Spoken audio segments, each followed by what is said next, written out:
Hello साथियों, आज एक बार फिर से मैं आपसे थोड़ा सा समय लूँगा। आपको बस हमको 5 मिनट का समय देना है और इस 5 मिनट में मैं आपको एक ऐसा कॉन्सेप्ट बताऊँगा जो कि आने वाले समय में आपके कैलकुलेशन को बहुत आसान कर देगा और साथ में आपका बहुत ही ज़्यादा कैलकुलेशन में समय बचेगा। तो चलिए, क्या है आज का टॉपिक, डिस्कस करना शुरू करते हैं। छोटा सा टॉपिक है। मैं अगर आपके सामने एक क्वेश्चन रखूं कि आप ये काम करिए कि 14 माइनस 5/16 इसको हल कर दीजिए। अब इसको हल करने का तरीका क्या हो सकता है, ये आपके ऊपर डिपेंड करता है। अगर आप सही तरीका अपना लेंगे तो आप इसको 2 सेकेंड में हल कर सकते हैं। अगर आप इसका लॉन्ग प्रोसेस अपनाएंगे तो गुणा भाग ज़्यादा करना होगा और हल करने में क्या होगा, आपको बहुत ज़्यादा समय लगेगा। अब अगर आप इसको अंदाजी हल कर पा रहे हैं अभी, तब तो ये वीडियो आपको देखने की ज़रूरत नहीं है। लेकिन अगर आप इसको अंदाजी हल नहीं कर पा रहे हैं तो ये वीडियो आपको देखना चाहिए। आइए, मैं टॉपिक आपके सामने रखता हूँ। पहले कुछ बेसिक बात है वो मैं सिखा देता हूँ।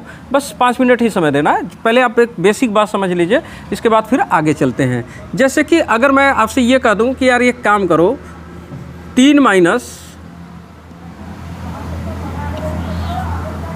5/, मान लीजिए 6, मैं बोलूँ कि इसको हल कर दीजिए, तो आप कैसे हल करेंगे?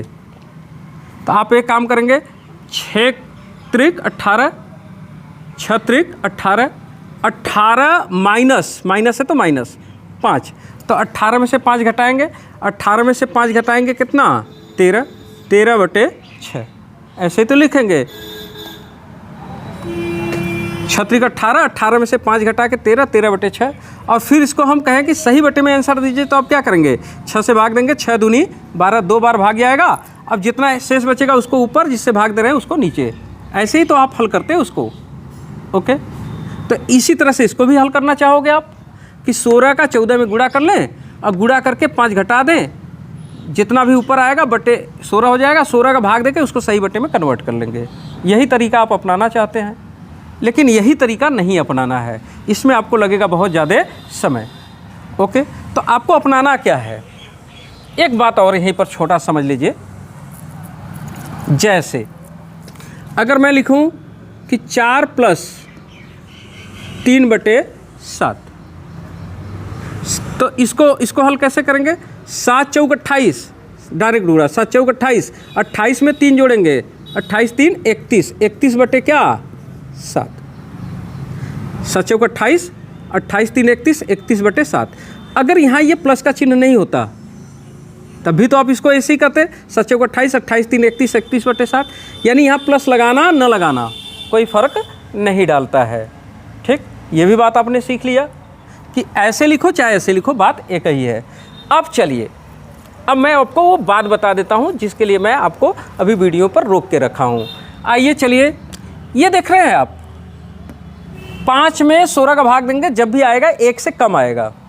तो एक काम करो, यहाँ से 1 बाहर कर लो, तो 14 को कैसे लिख सकते हैं, 13 + 1 माइनस 5/16 ऐसे लिख सकते हैं, बिल्कुल लिख सकते हैं आप।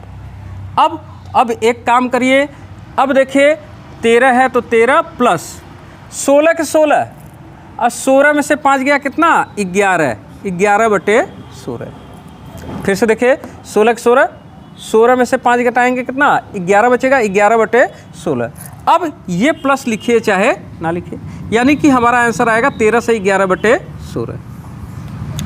पहले आप क्या करते, 16 का 14 में गुणा करते, फिर 5 घटाते, फिर बटे16 लिखते, फिर भाग देते, फिर उसको सही बटे में कन्वर्ट करते। तो कितना समय आपका लग जाता, आपका बहुत ज़्यादा समय लग जाता। तो उम्मीद करता हूँ कि इस तरह का अगर कैलकुलेशन आएगा तो आप बहुत आसानी से हल कर लेंगे।